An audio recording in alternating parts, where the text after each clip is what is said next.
흔들릴 때라는 제목으로 말씀을 나눕니다. 인생이 흔들릴 때. 여러분, 이 고층 빌딩에 동조 질량 댐퍼라는 장치를 혹시 들어보셨나요? 대만의 타이베이 101 같은 초고층 빌딩의 상층부에는 타이베이입니다. 타이베이 101 빌딩이잖아요. 우리 단기 선교지에 갔다 왔었는데 거기 우리 올라갔었던 것을 기억하십니까? 그 상위층에 보면은 수백 톤에 달하는, 상층부에는 수백 톤에 달하는 약 660톤인데요. 거대한 강철추가 달려 있습니다. 한번 움직여 보세요. 빌딩 안에 660톤에 달하는 강철추, 공처럼 생겼습니다. 저것이 움직입니다. 왜 움직이냐면은 지진이 나거나 강풍이 불어서 만약에 건물이 오른쪽으로 휘청거리면은 저 추는 왼쪽으로 가서 균형을 잡아주는 거예요. 놀랍죠? 대만에도 지진이 자주 나는데 얼마 전에도 아주 강력한 지진이 왔을 때 저 추가 움직여서 건물을 균형 있게 잡아주는 것입니다. 이 거대한 추는 건물의 흔들림을 그 움직임을 통해서 상쇄시켜주고 붕괴를 막아주는 핵심 안전 장치인 것입니다. 우리 인생도 마찬가지입니다. 살다 보면은 건강으로, 물질적인 문제로, 혹은 가정이나 소중한 우리 인간 관계가 지진을 만난 것처럼 사정없이 흔들릴 때가 있습니다. 세상은 우리에게 말합니다. 이제 끝났다라고, 이제 빨리 도망치라라고 그래서 소리칩니다.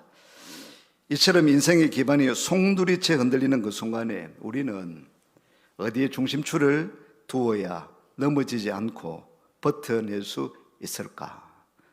오늘 본문 시편 11편에 인생의 거대한 지진을 만난 다윗이 고백한 흔들리지 않는 인생의 그 비밀을 오늘 말씀에 담고 있는 것입니다. 첫 번째로 생각합니다. 세상의 소리입니다. 새같이 내 산으로 도망하라. 세상의 소리예요. 본문 1절에는 다윗이 주변 사람들에게 절망적인 상황 속에서 주변 사람들이 이렇게 조언하고 있습니다. 1절 말씀입니다. 같이 읽어봅니다. 너희가 내 영혼에게 새같이 내 산으로 도망하라 하면 어찌함인가. 새같이 산으로, 내 산으로 도망하라. 주변에서 그렇게 조언하는 것입니다. 당시 다윗은 악인들이 활을 겨누고 어두운 곳에서 자신을 쏘려하는 위급한 상황에 처해 있었습니다. 2절 말씀에 그렇게 이야기하죠. 악인이 활을 당기고 화살을 시위에 먹임이며 마음이 바른 자를 어두운 데서 쏘려 한다. 3절에 이렇게 이야기하고 있습니다. 터가 무너지면 의인이 무엇을 하랴라고 탄식하고 있는 것입니다. 터가 무너지면 의인이 무엇을 하겠냐. 터는 샤토트라고 하는 히브리어 단어가 터입니다. 샤토트. 이것은 기반, 토대, 기초, 기둥을 의미하는 단어입니다. 구약에서는 이 단어가 이렇게 쓰입니다. 사회와 공동체를 지탱하는 정의와 질서, 법과 신앙의 기반까지를 포함하는 그 단어가 샤토트, 터라는 단어입니다. 다윗은 지금 개인의 집안, 그 터가 무너졌다는 말이 아니고 지금 정의가 무너졌고 악인이 활개를 치고 있고 법이 힘을 잃고 의로운 사람이 억울한 일을 당하는 현실을 말하고 있는 것입니다. 터가 흔들리고 있다는 거죠. 우리도 살아가면서 터가 무너지는 경험을 합니다. 건강이 무너질 수가 있습니다.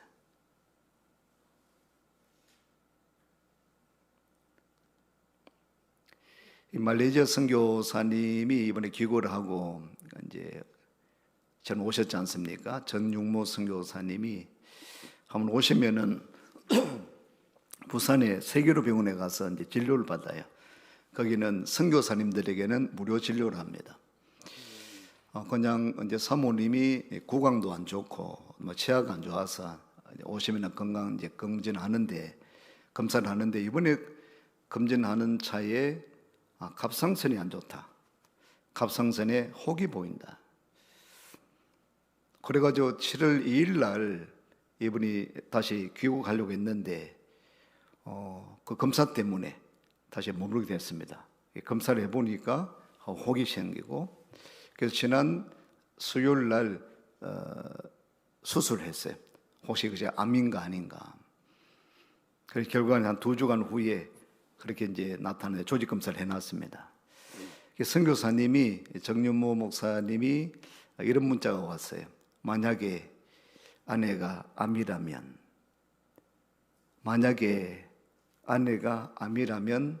어떻게 해야 될까?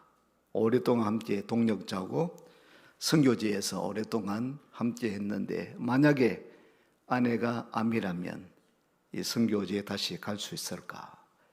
그런 고민을 계속 산책하는 가운데, 묵상하는 가운데 한다는 겁니다. 그렇습니다. 우리가 건강이 무너질 수 있잖아요. 갑자기 이런 소식 들었을 때, 이런 진단을 받았을 때 어떻게 할까 우리 좀 흔들리게 되잖아요. 경제적인 기반이 흔들릴 때, 물질적인 문제가 생길 때가 있습니다. 그럴 때 어떻게 풀어나갈까? 가정의 어려움을 겪을 수가 있습니다. 인간관계가 깨질 수가 있습니다. 사회적으로 혼란과 불안이 찾아올 수가 있습니다. 겉가 흔들리면 사람도 함께 흔들리게 됩니다. 그때 세상은 말합니다. 이제 끝났다. 희망이 없다. 포기하라. 여긴 답이 없다. 빨리 포기하고 도망쳐라. 내 힘으로는 이 불경기를, 이 어려움을 어떻게 이겨낼 수 있을까? 이 질병을 이겨낼 수 없을 거야. 그런 세상의 소리들이 있죠. 세상의 조언은 항상 언제나 보면, 어떻게 보면 눈앞에 그 환경만 보면서 진단합니다. 문제를 피해서 숨을, 그 산을 찾으라고 재촉하기도 합니다. 하지만 눈에 보이지 않는 산은, 여러분, 오늘 눈에 보이지 않는 산은 결단코 여러분을 피하게 하는, 오늘 눈에 보이는 그런 것으로 말미암아 우리가 피할 수 있는 곳이 아니다라는 것입니다. 우리 영원한 피난처가 될 수 없다라는 것입니다. 세상 사람들은 숨을 곳을 찾아라, 피할 곳을 찾아라, 곳에 가서 도움을 청하라 라고 요청하지만 결코 그것은 우리에게 영원한 피난처가 될 수 없다라는 것입니다. 두 번째입니다. 믿음의 시선입니다. 여호와의 성전과 하늘 보좌를 성경은 말씀하고 있습니다. 세상의 두려운 소리에 다윗은 어떻게 반응하고 있습니까? 그는 산으로 도망치는 대신에 시선을 들어서 하늘을 바라보고 있습니다. 오늘 시편 11편 4절 말씀을 다시 한번 읽어보겠습니다. 여호와께서는 그의 성전에 계시고 여호와의 보좌는 하늘에 있으며 그의 눈이 인생을 통촉하시고 그의 안목이 그들을 감찰하시도다. 아멘. 세상의 터는 흔들리고 무너질지라도 하나님의 보좌는 흔들리지 않은 줄로 믿습니다. 세상의 터는 흔들리고 무너집니다. 그렇지만은 하나님의 보좌는 흔들리지 않는 것입니다. 19세기 미국의 변호사이자 독실한 그리스도인이었던 호레이쇼 스패포드라는 사람이 있습니다. 이분은 아주 성공한 사업가였습니다. 그런데 그의 인생이 어느 날 갑자기 걷잡을 수 없이 흔들리기 시작했습니다. 먼저 어린 아들, 4살짜리 아이가 병으로 먼저 죽게 됩니다. 슬픔이 채 가시기도 전에 시카고 대화재로 평생 일군 재산의 대부분을 잃었습니다. 상한 마음을 위로하고 가족과 함께 새로운 시간을 보내기 위해서 아내와 4딸을 먼저 유럽으로 떠나보냈습니다. 그런데 얼마 지나지 않아서 믿을 수 없는 소식이 전해졌습니다. 그 가족이 타고 가던 배가 대서양 한가운데서 다른 배와 충돌해서 침몰한 것입니다. 아내는 기적적으로 살았는데 4딸은 다 죽어버렸어요. 다 어린 딸들인데. 급히 배를 타고 아내에게 가던 이 패스포드에게 선장이 사고가 있었던 그 지점을 지금 지나가고 있다고 말해 주었습니다. 물속에 잠긴 그 딸들을 생각하면서 이 스테포드가 슬픔 속에, 깊은 슬픔 속에서 울부짖으면서 기도하면서 밤을 지새웠는데, 아침에 동트는 그 햇살이 선실 창가에 쏟아지는데 그때 문득 마음에 이런 생각이 드는 거예요. 평안하라, 평안하라. 아들 하나가 죽고 대화재가 나고 재산의 일부가, 많은 부분이 소실되었고, 이제 좀 마음을 좀 풀어보려고 좀 여행하는데 거기에 침몰해서 내 딸이 다 죽어버렸어. 엄청난 일이잖아요.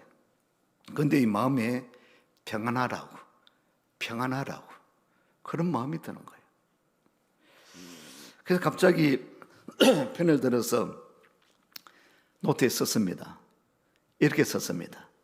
내 인생길에 강 같은 평화가 흘러들 때에도, 거친 파도 같은 슬픔이 몰아칠 때에도, 내 운명이 어떻든지 주님은 날 이렇게 말하도록 가르치셨네. 평안하라, 평안하라. 내 영혼이 평안해. 찬송시입니다. 우리가 잘 부르고 있는 413장의 찬송가 가사가 이 찬송입니다. 1절입니다. 내 평생에 가는 길 순탄하여 늘 잔잔한 강 같든지 큰 풍파로 무섭고 어렵든지 나의 영혼은 늘 편하다. 내 영혼 평안해. 내 영혼 평안해. 아멘이세요? 아멘이 되세요? 이전에 이렇습니다. 저 마귀는 우리를 삼키려고 입 벌리고 달려와도 주 예수는 우리의 대장되니 끝내 싸워서 이기리라. 내 영혼 평안해. 내 영혼 평안해. 1절만 불러볼까요? 그냥 무반주로 불러보겠습니다. 내 평생에 가는 길 순탄하여 늘 잔잔한 강 같든지 큰 풍파로 무섭고 어렵든지 나의 영혼은 늘 편하다. 내 영혼 평안해. 내 영혼 평안해. 아멘. 이 부부는 나중에 예루살렘에 가서 남은 여생을 보내는데요, 가난한 사람들, 어려운 사람들 모아서 공동체를 이루고 그들과 함께하는 인생을 살았습니다. 이 찬송은 고난 중에 모든 것을 잃은 것처럼 보였지만 그래도 다 잃어버렸잖아요. 사랑하는 아들, 딸을 다 잃어버렸는데, 그런데 그렇지만은 하나님만은 잃지 않았던 그 사람, 이 사람이 드리는 신앙의 고백인 것입니다. 다윗이 가졌던 시선이 그러합니다.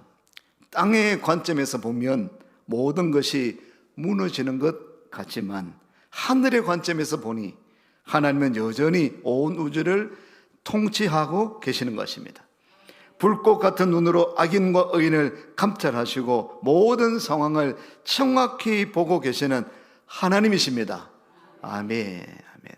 다윗이 악인들이 나를 힘들게 하고 어렵게 하고 나를 넘어지게 하고 막 흔들어 제끼는데, 그런데 흔들리는 그 상황 가운데 시선을 하나님께 보는 거예요. 하나님을 바라보는 거예요.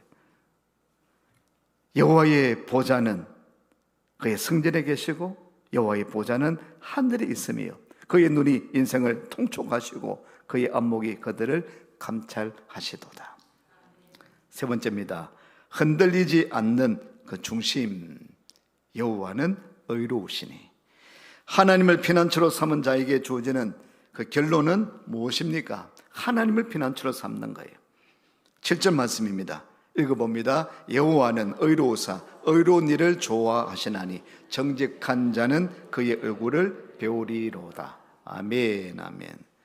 인생이 흔들릴 때에 두려움이 아니라 믿음을 선택하십시오. 눈에 보이는 상황보다도 하나님을 신뢰하시길 바랍니다. 하나님은 의로운 자를 기뻐하시며 끝까지 붙드시는 하나님. 믿음의 자리를 지키는 사람은 하나님의 얼굴을 보게 될 것입니다. 즉 하나님의 임재와 은혜를 누리면서 마침내 하나님의 도우심과 승리를 경험하게 될 줄로 믿습니다. 인생의 터가 흔들릴 때에 우리가 해야 될 일은 도망칠 궁리를 하는 것이 아니라 내 인생의 동조 질량 댐프, 즉 내 마음의 중심추를 하나님께 단단히 고정하는 것입니다. 세상이 왼쪽으로 흔들면 우리는 오른쪽이신 하나님께 무게 중심을 옮기는 것입니다. 세상이 절망을 말할 때, 포기하라고 말할 때, 안 된다고 말할 때 우리는 아니야, 하나님이 나를 붙들어 주시면, 내가 하나님을 붙들면 가능해, 괜찮아, 하나님께서 나와 함께 하시면 괜찮아. 절망 가운데 어려움이 있을 때 여러분, 우리는 기도의 자리로 나가는 것입니다. 기도하는 것입니다. 하나님 앞에 간구하십시오. 주님을 찾으십시오. 주님의 이름을 붙드시면 세상 우리를 흔들리게 할지라도, 무너뜨리려 할지라도 결코 우리는 무너지지 않고 흔들리지 않게 되어질 줄로 믿습니다. 사랑하는 성도 여러분, 지금 여러분은 무엇 때문에 흔들리고 계십니까? 혹시 여러분을 흔들게 하는 것이 있나요? 우리 교회를 흔들게 하려고, 작년 한 해 동안 우리는 우리 교회를 흔들려고 하는 그런 한 해를 우리는 지나왔어요. 그런데 우리는 여러분 잘하셨습니다. 우리는 흔들리지 않았습니다. 하나님께서 우리와 함께 해주실 것을 믿고 주는 의지하면서 기도했지 않습니까? 하나님께서 흔들리는 상황 가운데 이기게 해주셨습니다. 교회를 건축하게 해주셨습니다. 우리를 입당시켜 주셨습니다. 사방이 막히고 밑바닥이 흔들릴 때에 성도가 바라볼 곳은 바로 위에 계신 하나님을 바라보는 것입니다. 세상의 터는 무너질 수 있습니다. 흔들거릴 수 있습니다. 그렇지만 하나님의 약속은 무너지지 않는 줄로 믿습니다. 하나님이 결코 흔들리지 않으시는 견고하신 하나님, 우리 피난처가 되신 하나님, 우리 요새이신 그 하나님, 우리 방패가 되시는 하나님, 하나님이 우리 교회를, 저와 여러분을 지켜주실 줄로 믿습니다. 지난 한 주간 우리는 시편을 묵상하면서 계속 주어지는 메시지가 이런 메시지예요. 다윗이 도망치는 가운데, 환난 가운데, 핍박 가운데 장인이 쫓아오잖아요. 아들 압살론이 구테타 배반을 일으켰습니다. 아버지를 죽이려고. 그런 상황, 급박한 상황, 위기 상황, 절박한 상황, 그러면서 다윗은 도망치면서 하나님을 바라보는 거예요. 주님을 바라보는 거예요. 도망쳐야 될, 곳곳으로 피난하고 도망쳐야 될 그 상황 가운데 여전히 다윗이 놓지 않았던 것이 있습니다. 하나님을 바라보는 그 시선입니다. 하나님께서 나와 함께해 주신다라는 그 믿음입니다. 할렐루야.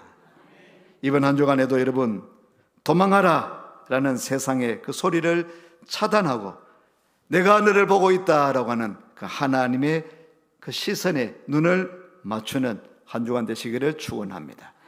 그래서 흔들리는 세상 속에서 우리를 흔들고자 하고 우리를 흔들게 하는 여러 가지 상황 속에서 결코 우리는 요동하지 말고 요동하지 않고 마침내 승리하는 주의 자녀들, 주님의 백성들이 되시기를 주님의 이름으로 축원합니다.